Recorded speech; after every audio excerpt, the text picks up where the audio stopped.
ഇന്ന് നമുക്ക് ഏത്തപ്പഴവും റവയും കൊണ്ട് നല്ല ഹെൽത്തി ആയിട്ടുള്ള ഒരു പലഹാരം ഉണ്ടാക്കുന്നത് എങ്ങനെയാണെന്ന് നോക്കാം. അപ്പോൾ ഇതിനു വേണ്ടി ഞാൻ 2 പഴുത്ത ഏത്തപ്പഴം എടുത്തിട്ടുണ്ട്.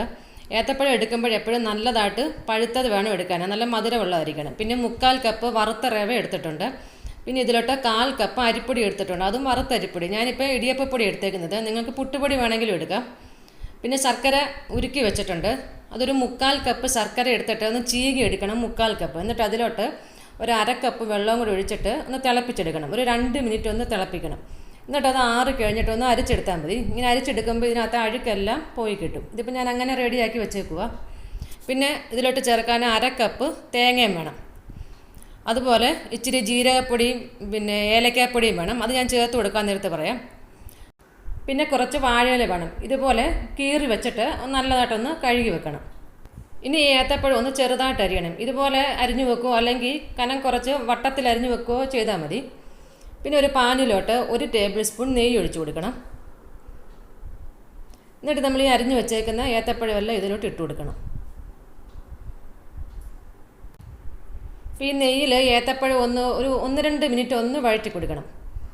എന്നിട്ട് നമ്മളിത് അടച്ച് വെച്ച് വേവിക്കേണ്ടതാണ്, വെള്ളമൊന്നും ഒഴിക്കാതെ തന്നെ വേവിക്കണം. ഇതിൻ്റെ ആവിയിൽ ഒന്ന് നല്ലതായിട്ട് വെന്ത് വരണം. ഇപ്പം ജസ്റ്റ് ഒന്ന് ഇളക്കി കൊടുക്കണം. ഒന്ന് മിക്സ് ചെയ്ത് കഴിഞ്ഞിട്ട് ഇതൊന്ന് അടച്ച് വെച്ച് വേവിക്കണം, ഒരു ലോ ഫ്ലെയിമിൽ.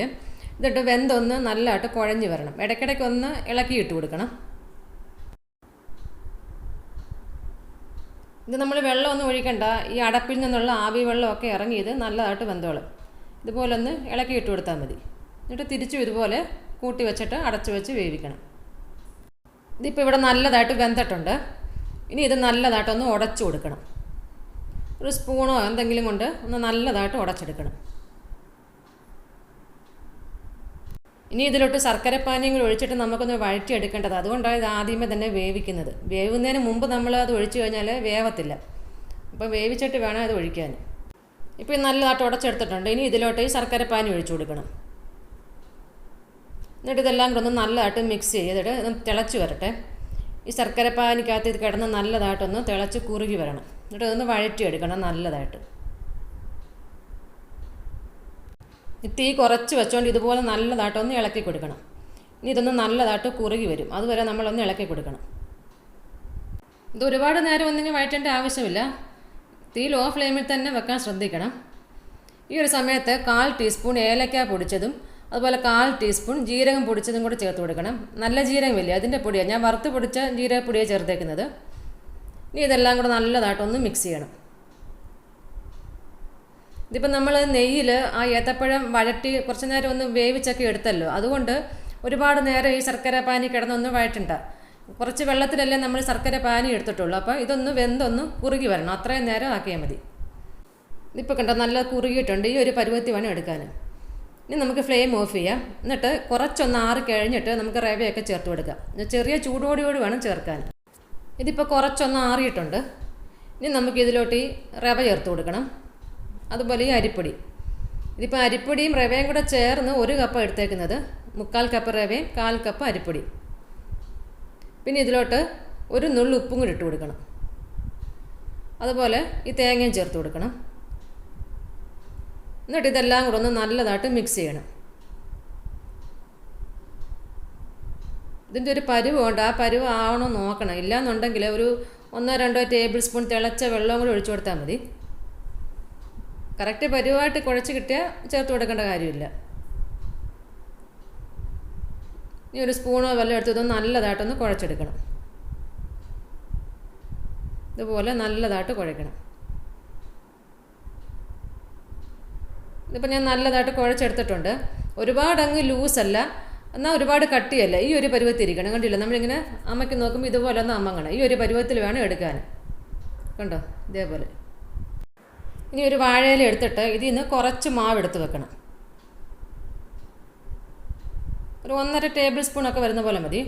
എന്നിട്ട് അത് ചെറുതായിട്ടൊന്ന് പരത്തണം. ഒരുപാടങ്ങ് കനം കുറച്ച് വേണ്ട, ഒരു അര ഇഞ്ച് ആ സൈസിലൊക്കെ ഒന്ന് പരത്തി കൊടുക്കണം ചെറുതായിട്ട്. ഇതേപോലെ ഈ ഒരു സൈസിൽ തിക്നെസ് ഇരിക്കണം. എന്നിട്ടിത് ഇതേപോലെ ഒന്ന് മടക്കിയെടുക്കണം. ഉണ്ടോ, ഇതുപോലെ ഒന്ന് മടക്കിയെടുത്താൽ മതി.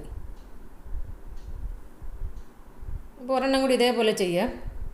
അപ്പോൾ ഞാൻ ആ കുഴയ്ക്കുന്ന പരുവം കാണിച്ചല്ലോ, കുഴച്ച മാവ് ആ പരുവം അല്ല. നിങ്ങൾക്ക് ഒരുപാട് കട്ടിയായെങ്കിൽ ഒരു 1-2 ടേബിൾ സ്പൂൺ ചൂടുവെള്ളം കൂടെ ഒഴിച്ച് ഈ ഒരു പരുവത്തിലാക്കി എടുക്കണം. അങ്ങനെ ആയില്ലെങ്കിൽ മാത്രം കണ്ടോ, ഈ ഒരു സൈസിൽ ഇതേപോലെ ഒന്ന് പരത്തിയെടുത്താൽ മതി. ജസ്റ്റ് ഒന്ന് പരത്തിയാൽ മതി, ഒരുപാട് അങ്ങ് കനം കുറച്ച് പരത്തണ്ട.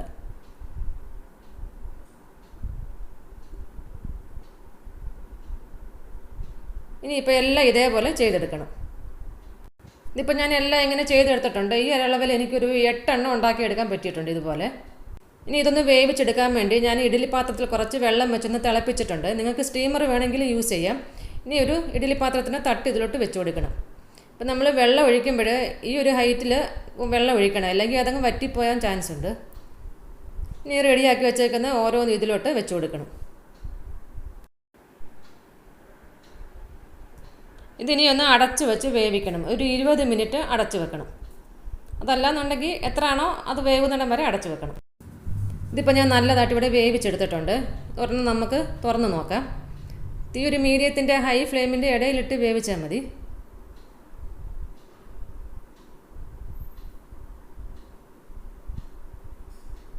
ഇതുണ്ടോ, നല്ല സോഫ്റ്റായിട്ടാണ് ഇരിക്കുന്നത്.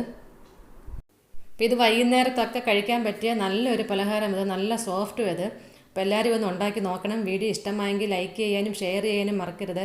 എൻ്റെ വീഡിയോ ആദ്യമായിട്ടാണ് കാണുന്നതെങ്കിൽ നിങ്ങൾ സബ്സ്ക്രൈബ് ചെയ്യണം. അതുപോലെ നിങ്ങളുടെ കമൻസൊക്കെ അറിയിക്കണേ. താങ്ക്